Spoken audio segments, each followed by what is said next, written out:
Okay, keep your finger off your lenses now. Okay, ready. Fat bee, man. We're going to catch a queen. We're going to mark a queen. And we're going to go through it step by step. We're going to put a little smoke in these bees.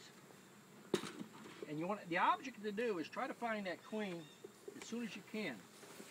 Because the longer you leave the hive open, the more they're going to run. All right. The object on this is try to find them in the first 15 seconds. Because she's just going to run. Now you got a gland queen in here. We haven't pulled one out of here for a while, so she's got to be in here.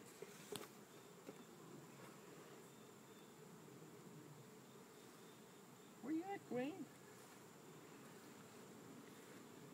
All right, we'll take this frame out. Spacer. Hold it. No, that one's just got a few bees on it. Let me double check it. See, my problem is when my eyes dilate, I can't spot queens as fast. And that sun's coming and going, coming and going. Now see, those bees are running to that side. She's on the wall a bit. It's gonna be on the wall.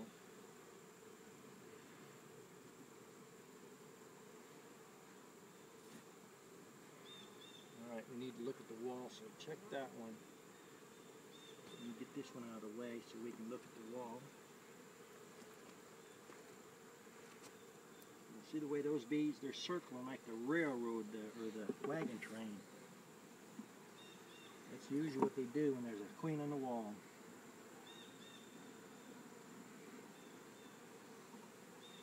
Look at her right here. Got her? Okay. How do you tell she's a queen? Okay, now, when you go to pick a queen up, what you want to do, try to catch the queen by the wings. Like so. Now you see how the legs are going like crazy? Don't reach up and grab those legs, because she's going to spin on you. See how she just grabbed my thumb? See how that was done? All right, now you bring your fingers up gently. Now, you've got her held there. Now what you want to do is open up your paint that you're going to use. And I'm using a, see if you can get that open for me. I'm using a fluorescent. Now the first thing to do is blot this color right over here. That identifies the frame for the year. And then put you a dot right there on your queen. See? All right, now, I'm still got her firmly held here. What I'm going to do is take my finger, I'm going to pull that cork out, let it go into the feeder. I'm going to take that queen and I'm going to get her head stuck into the cage and just bump her in the butt. See how she went in there? The next thing I'm going to do is I'm going to get my cork, I'm going to set my cork into the hole here. What I want to do is set that queen down, and I want to let that paint dry, because if I put workers back in here, what's going to happen is they're going to chew that paint off of that queen. Now, I'm showing you how to mark a queen. Whether I like to mark them is another thing. The bees in this hive, a lot of times, look at that queen and they think she's defective. They'll replace her. That's one reason people lose queens. Second is, I don't believe in clipping queens. It doesn't do anything. It's like climbing a rock wall. If you've got both your arms, legs, you can climb it fairly decent. But if you've been amputated a leg or an arm, you can't move. The bees sense there's something wrong with that queen.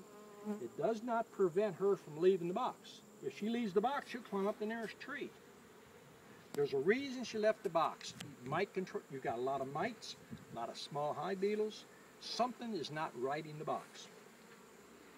Now what I like to do is I'll get a couple frames together. Most of the time you're going to work by yourself. So what I do is I'll grab a frame and I'll lock my fingers around the top bar, like so. And I'll turn the queen to where I watch her go up, take the cork out. I'm going to keep my finger over that opening.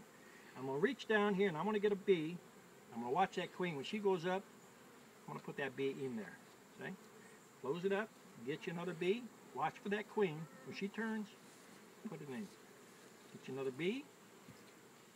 When she's out of the way, put it in. Now, if you don't synchronize your fingers right, and when she sticks her head out that thing there, and you're looking down here, and you happen to see the queen come out, you put your thumb on there, you're going to decapitate a queen. I've been down there, I've done it. The reason I'm doing these learning videos is to help you as new beekeepers be a better beekeeper. Because if old people don't teach the younger generation how to keep bees, we're not going to have bees. Now, in this particular video, I've got 2 new students, and they're both from Texas. Whoops, there goes the queen. So that's what I'm just saying. You've got to have your eyes where you're doing. Now, just set that down like this. I'll get that quick bee off of there. Now, I'm going to put her... You can either put your hand like this, let her walk up, or let her... A lot of times I'll put her on my shirt, and I'll let her walk on my shirt, then I'll get a hold of her. All right, get in my shirt, get in my shirt. She's just loving up on me. Look at that. All right, get a hold of the queen. All right, now, put your queen back in there. See? Get back in the box. See? No fuss, no muss. Get back to the same position. That's the problem if you're talking and trying to do 2 or 3 things. Put your bee in here. See? Just like so. Always make sure the queen is free and clear. Now, sometimes you're going to get stung on the finger. If you feel yourself get stung, get you an extra bee. If you're handing the queen to a customer that's picking it up, you only need 4 or 5 worker bees in there. See, now I just got stung. See right there? Just take the frame, pull it off like that. I like to put an extra bee in there to take care of the queen just in case that happens, because you're catching queens fairly fast, and a lot of times you don't feel being stung. Now there we have a marked queen in good shape. Hey. Okay.